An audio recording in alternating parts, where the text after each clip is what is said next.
요새 인터넷에 보면 뭐 보유세를 1%로 해야 된다 뭐 이런 거는 그냥 재밌자고 하는 얘기고요. 얼마나 올릴 것인가는 뭐 그냥 단순히 내 통쾌하자고 그렇게 얘기하는 게 아니라 국제 비교자를 좀 참조해서 주장할 필요가 있습니다.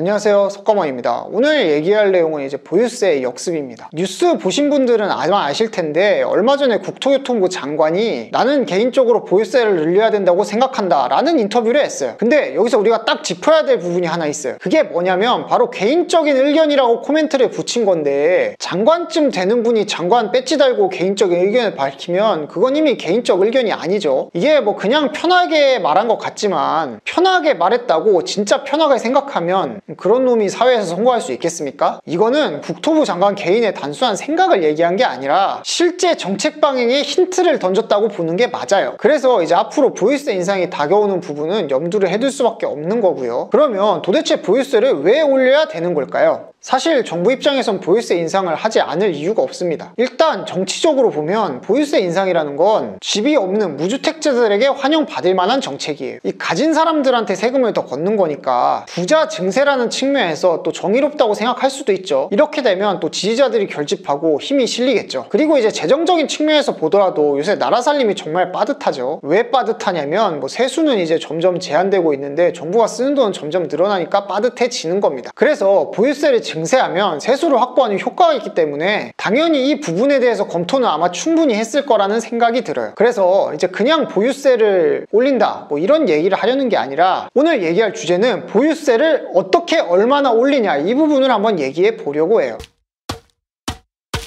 먼저 첫 번째로 이제 보유세를 어떻게 올리느냐 이 부분에 대해서 얘기를 좀 해볼게요. 이 보유세라는 건 공시가격에 일정 퍼센트를 곱해서 과세 표준을 만들고 과세 표준에 세율을 곱해서 계산하는 건데요. 여기서 세율을 건드리는 것보다 쉬운 게 공시가격을 건드리는 겁니다. 사실 공시가격 현실화는 이미 몇 년 전에도 시도한 바가 있죠. 그때 당시 타이틀이 공시가격 현실화였습니다. 그래서 그때 공시가격을 시세의 95%까지 맞추겠다고 공시가격을 마구마구 올렸던 그런 기억이 있는데요. 당연히 현 정권이 들어서고 나서 이전 진보 정권에서 내세웠던 공시가격 현실화를 이어서 시행한다는 얘기가 나왔고, 이 부분에 대해서는 국토교통부에서 보도 해명 자료가 나왔어요. 그 내용이 뭐냐면 주택 공시가격 상향을 검토한다는 보도는 사실이 아니다 라고 나왔어요. 이런 해명이 나온 배경에는 이 국토교통부가 부동산 공시가격 현실화 계획 수정 방향을 검토하라는 연구 용역을 발주했다는 기사가 나왔기 때문인데요. 이게 뭐 단순히 용역을 발주했다라고 하기에는 까마귀 나자 배 떨어진다라고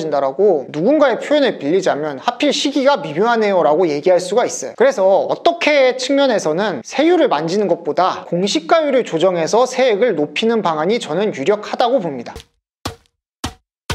그리고 이제 두 번째 쟁점은 누구에게 세금을 매길 것이냐예요. 이미 이런 부분에 대해서는 이탈리아의 사례를 연구해놓은 보고서가 있어서 제가 인용을 좀 하려고 해요. 이탈리아의 경우에 그냥 거주주택은 재산세 면제고 고급주택이어도 거주하면 0.5%를 적용합니다. 대신 거주를 하지 않는 주택에 대해서는 0.86%를 적용합니다. 그러니까 이 실거주자와 다주택자를 확실히 갈라서 과세를 하는 거죠. 그리고 이 방식은 현 정부에서 죄악시하는 갭투자자들에 대한 대응 방안일 수 있어요. 비싼 주택을 갭투자로 사놓고 이제 하급지에 거주하는 그런 방식을 이렇게 세율을 높여가지고 효과적으로 공략할 수 있다는 거죠. 그리고 특이하게 점유인이 납세 의무자가 되는 경우가 있어요. 그러니까 이걸 우리나라 방식으로 얘기를 하면은 세입자도 재산세를 분담한다는 거예요. 해외에서는 이런 식으로 과세 대상을 다양하게 가져가는 그런 방식이 있다는 걸 알 수 있습니다. 마지막으로 이제 부유세가 있는데, 이게 우리나라 종부세와 비슷한 개념인데 좀 특이한 점은 해외 소유 부동산과 해외 소유 금융 자산을 합쳐서 세액을 매긴다는 거예요. 그래서 이런 이탈리아의 사례를 봤을 때 앞으로 여기서 우리나라에 적용할 만한 내용은 실거주 외의 주택에 대해서는 재산세를 높이는 쪽으로 가지 않을까 하는 생각이 드는 거고요. 이건 결국 다주택자에 대한 과세 강화로 이어진다는 얘기겠죠. 다음으로 이제 세입자가 재산세를 분담하는 부분은 아무래도 세입자를 약자로 보는 우리나라 정서상 도입은 좀 어려울 것 같아요. 마지막으로 이제 해외 자산을 합쳐가지고 부유세를 내게 하는 거는 우리나라에서도 충분히 고려해볼 만한 방식이라고 생각해요. 특히 요새 해외 자산 취득을 통해서 이 과세를 피해가려는 움직임이 있기 때문에 이 부분은 좀 멀지 않아 도입이 되지 않을까 그런 생각이 드는 부분이 있고요. 저는 사실 이제 단기간 내에 나올 만한 거는 국토보유세 같은 새로운 세목을 하나 만들 수도 있다고 생각을 해요. 이 종부세처럼 일정 금액 이상 부동산을 보유하는 경우에 세율을 매우 높게 가져가는 식으로 진행을 할 수 있다고 생각합니다. 특히 이런 방식은 국민 대다수한테는 해당이 안 되고 소수 부유층만 타깃이 되니까 여론이 반발하지 않습니다. 오히려 집 없거나 하류층인 사람들은 박수를 칠 확률이 높죠. 그러니까 정치적으로 상당히 매력적인 카드예요.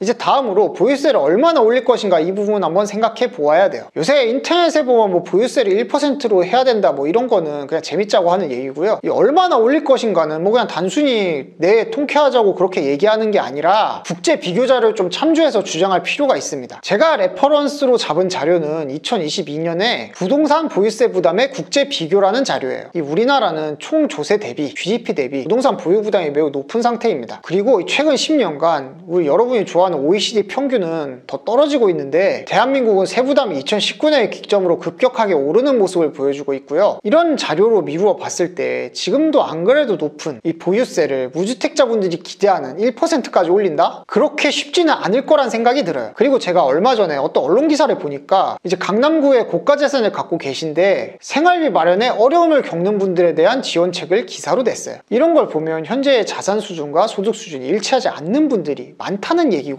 이런 사람들까지 생각해보면 보유세를 막무가내로 올릴 수는 더더욱 없다는 뜻입니다. 그래서 결론적으로 이 보유세가 인상되는 거 어쩔 수 없지만 인상폭은 제한적일 것이다 라는 생각이 드는 거고요. 결국 이런 상황에서 정부가 선택할 수 있는 카드가 전방위적인 증세보다는 컨셉을 선택과 집중으로 갈 수밖에 없는데요. 제 생각에 아마 이번 보유세 인상의 타겟은 고가 1주택자가 되지 않을까 생각이 듭니다. 일단 다주택자는 이미 보유세 자체가 높기 때문에 한 방을 더 맞을 수 있긴 한데 한 방 더 때려봤자 별로 그렇게 실익이 크지 않기 때문에 굳이 그런 부담을 감수할까 싶은 거고요. 다음으로 이제 고가 1주택자에 대한 세제 강화는 뭐 계속 얘기가 나오고 있고 이미 똘똘한 1주택으로 가두리를 쳐놨기 때문에 맘 놓고 접할 수 있기 때문에 아마 이 부분에 좀 상승을 집중하지 않을까 생각이 듭니다. 아마 구체적인 방식으로 제가 가장 유력하다고 생각을 하는 게 현재 1세대 1주택자의 경우에는 공시지가에 곱하는 공정시장가액 비율이 최대 45%예요. 그래서 이런 방식으로 과세 표준을 뽑아내는데 이걸 1세대 1주택이 아닌 경우에는 공정시장가액 비율을 60%를 적용하거든요. 그래서 60%를 적용해서 과세 표준을 뽑아내지 않을까 싶습니다. 예를 들어서 이제 공시가 15억 아파트를 기준으로 공정시장 비율 45%를 적용하면 재산세가 240만원 정도 나오는데 60%를 적용하면 356만원 정도가 나옵니다. 이 정도면 사실 상당히 부담이 높아진 셈이죠. 이제 나머지 고가가 아닌 주택 소유자들에 대해서도 어느 정도 증세를 하긴 할 텐데 이분들한테 또 광범위하게 증세를 하는 순간 지지세에 영향이 있을 수 있기 때문에 증세를 하되 아주 티가 나지 않는 그런 수준으로 증세를 하지 않을까라는 생각을 하고 있어요. 그러니까 이제 결론적으로 보유세는 증세되지만 그렇게 부담을 갖지 않으셔도 된다, 이렇게 정리할 수 있겠습니다.